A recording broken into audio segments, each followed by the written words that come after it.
Hi guys, right, so this is a walk around video of my bike.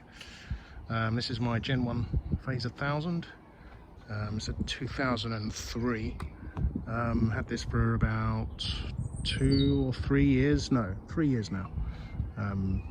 Yeah, got it when it was a dark purpley metallic blue, and the wheels were black. So it's recently just undergone a makeover with the neon yellow wheels and the sort of dark metallic grey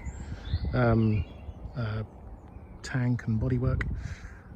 Not everyone's cup of tea, but I like it. Other modifications. So when I bought this bike, it was it already had the full Monty Ivans kit already installed, so I didn't have to worry about that. It already came with the Aquapovic can. One thing I've done is I've shortened it, hence the logo is I'm now underneath the bracket, so I just chopped a little bit off there and just to give it a bit of extra sound. One of the major upgrades I did to it was to upgrade the suspension to Hyper Pro. So I've got a Hyper Pro shock in there, and I've got Hyper Pro springs and oil in the forks, and that has transformed its handling completely. Other things I've done to it are obviously just two side lights there, just basically daytime driving lights, just for some extra visibility when riding. Not much else really.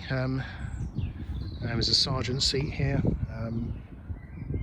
which is considerably more comfortable than the stock seat, although I appear to have done some damage here. I think one time when I was on tour it got quite hot and I had something resting on the seat which started to melt the cover a little bit, which was not good. Pilot Road 5 tyres. I don't use anything else other than the Michelin Pilot Roads. I find them to be a fantastic tyre, so I skipped the 4s and went straight to the 5s because I couldn't get hold of any more 3s. So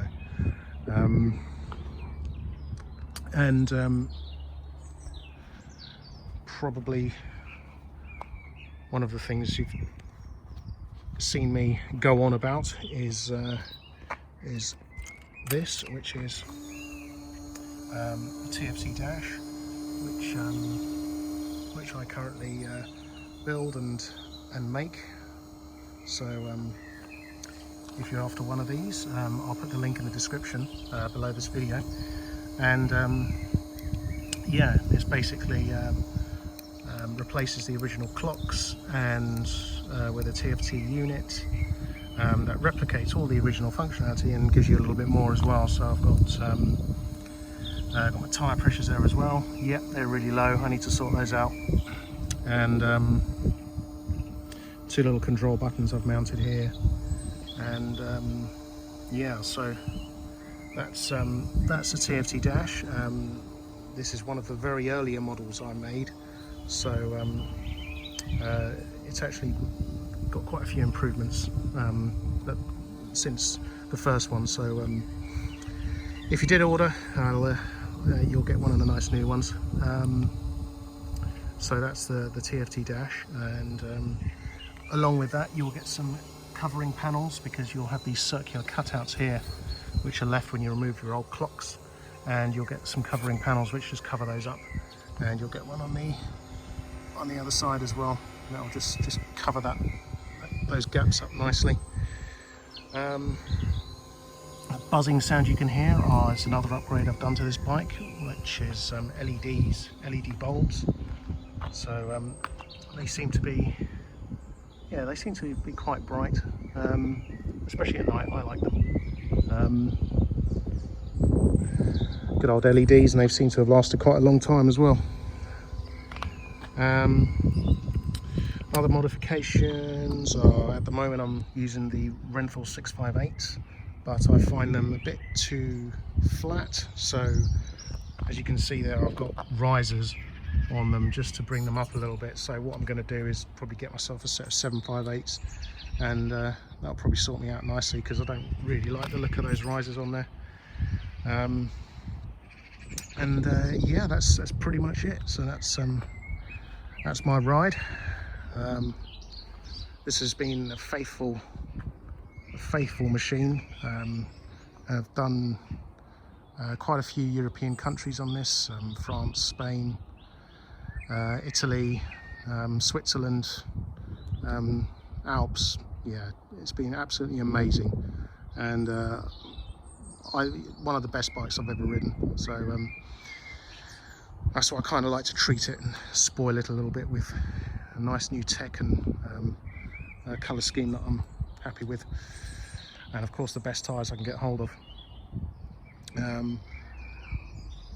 Probably the other things I'll probably do to it is change.